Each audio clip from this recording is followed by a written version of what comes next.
Bonjour, ici Steve Lauzon de lozhockey.com. Le prochain exercice s'intitule 2 contre 1 en basse zone et pleine glace et permet justement de pratiquer le surnombre offensif en deux situations différentes.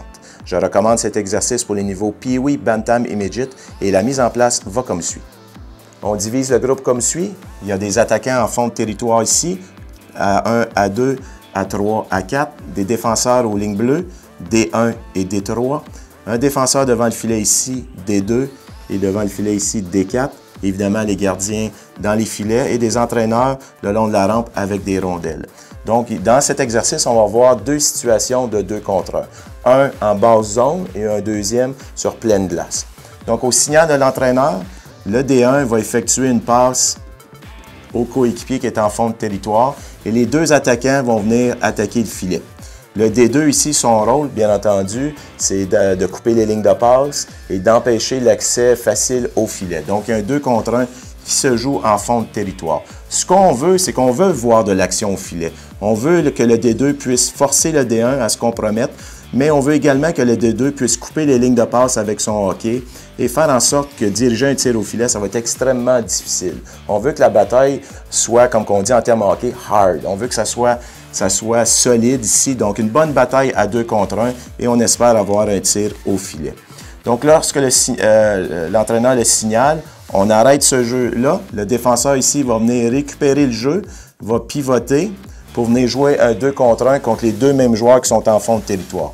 Donc, le D2 va venir s'ouvrir ici, va recevoir une passe de l'entraîneur, va patiner avec la rondelle, tandis que le D1 va exploser. Pardon, pas le D1, mais le 1 va exploser en zone neutre pour venir jouer le 2 contre 1 avec son coéquipier. Il peut avoir un échange de passes, on arrive ici en zone, on dirige un tir au filet. Encore une fois, on veut que la bataille soit solide, on veut que ça soit hard, donc au filet. Le gardien doit contrôler ses rebonds et geler la rondelle dès le moment qu'il peut la geler. Ces joueurs-là ici ne sont pas dans le jeu. Une fois que c'est terminé, l'entraîneur le siffle et on répète le même exercice mais en sens opposé. C'est-à-dire D3 va faire une passe ici, il va avoir un 2 contre 1 en fond de territoire. Au signal de l'entraîneur, il explose en sens inverse pour venir jouer un 2 contre 1 pleine glace. Bien entendu, dans les catégories plus élevées comme le Bantam et le Midget, on peut faire une flow drill, c'est-à-dire que ces deux coins-là peuvent partir en même temps. Donc, c'est important de conserver la tête haute et d'avoir une bonne communication pour pas qu'il y ait de contact ici au centre de la glace. Mais je vous recommande d'utiliser cet exercice en deux temps, c'est-à-dire on joue les 2 contre 1 ici, par la suite on joue les 2 contre 1 en sens opposé.